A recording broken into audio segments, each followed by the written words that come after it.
The doctors declared cardiac arrest. A few minutes, as they said later. Minutes that turned my reality upside down. I remember the hospital ward, but not the one where I was lying. Another one, sinister, filled with shadows and whispers. They were there. Shapeless, frightening, they glided along the walls, penetrating objects. I was not alone. There were others, just as lost as I was. We hid, talked, shared our fears. Time lost its meaning. It seemed like months had passed, even though my body didn't need food or sleep. Only occasionally did a dull pain remind me of the physical shell I had left behind somewhere far away. When I woke up in the real hospital room, the world seemed the same. But it was only an illusion.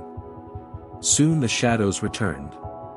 At first fleeting, barely noticeable, then increasingly distinct, more and more like those from the hospital nightmare.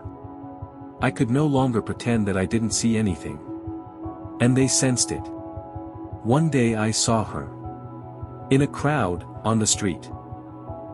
Her face flashed in that eerie place. I approached her and whispered, "I see them here."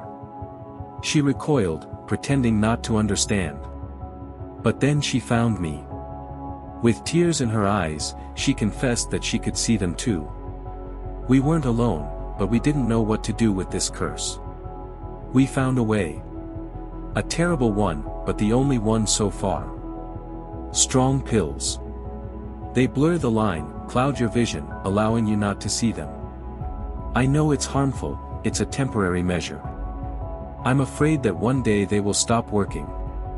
But for now, it's all we have. And we cling to this fragile hope so as not to go mad. We started living a double life. During the day, we were normal people, working, meeting friends, trying to fit in. At night, it was a nightmare, fighting shadows, fearing that the pills would stop working. We began to study everything related to clinical death, the afterlife, and paranormal phenomena. Nothing concrete, just fragments of theories, myths, and legends. We were looking for any clue, any explanation, any way to get rid of this gift, this curse. Once, in an old library, I came across a book on shamanism. It described rituals that allowed one to see spirits and interact with them. Rituals that required preparation, knowledge, and, most importantly, courage.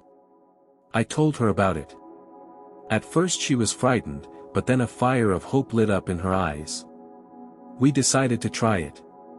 We began to prepare. We studied herbs, symbols, and meditation.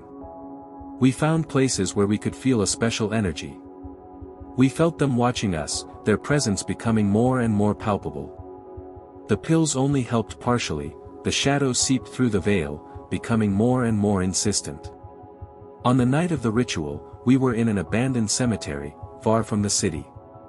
The moon shone brightly, illuminating the ancient gravestones. We lit a fire, drew a circle, and recited the words found in an ancient book. The air became electrified, and the shadows thickened around us. I saw them, clearly, as never before. They were hungry, angry, they wanted us. The ritual began to take effect. I felt my consciousness expanding, as if I were stepping outside my body. I saw the world from the other side, the world of spirits, the world of shadows. I saw their true nature, not just shapeless entities, but reflections of human fears, pain, and hatred. I tried to make contact with them, to understand what they wanted. But they only growled and reached out their clawed hands toward me. Suddenly, I heard a voice, quiet but clear. A voice I recognized. It was the voice of my grandmother, who had died several years ago. She said that they were not evil, they were just lost. They were looking for their way home, but couldn't find it. She asked me to help them. I didn't know how to do it, but I felt I had to. I reached out to one of the shadows, and it touched my hand. I felt cold, fear, pain, but I didn't pull my hand away. I started talking to them, calming them down, telling them about light, love, and hope. And a miracle happened. The shadows began to disperse, to disappear. They were leaving, freed from their suffering. I felt my grandmother helping me, guiding me. The ritual was over. We were exhausted but happy. We had helped them. Since then, we continue to see them, but now we are not afraid. We know that they are not evil, they just need help. We became guides between worlds, helping lost souls find their way home. We no longer needed pills. We found our path. We found our purpose. And although it is scary, it is also beautiful. We are no longer alone. We are the ones who see. And we are the ones who help. But our work was not easy. Not all shadows were ready for liberation. Some clung to their suffering, their hatred, their pain. They resisted, attacked, tried to consume us. We learned to defend ourselves, to use the energy of light to drive them away. We studied ancient spells, found artifacts that helped us in our struggle. We became known in certain circles. People who had seen the same things we had, people who were haunted by shadows, people who had lost loved ones and wanted to contact them, came to us. We helped as best we could, but we weren't always successful. Sometimes we failed, sometimes the shadows were too strong, sometimes we couldn't find a way to help.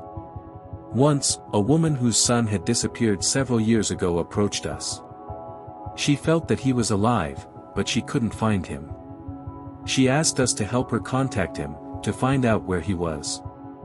We agreed, but we knew it wouldn't be easy. A lot of time had passed, and her son's shadow could be very strong, very distorted. We performed the ritual, but nothing happened. The shadows did not appear, the voice did not sound. We felt that he was nearby, but we could not reach him.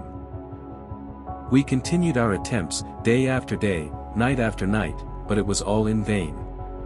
The woman was in despair, she was losing hope.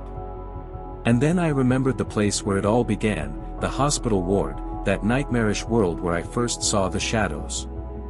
I realized that the key to the mystery lay there. I suggested that the woman return to that place, where her son might have left his mark. We entered the abandoned building of the old hospital. The atmosphere there was oppressive, the air was saturated with fear and pain.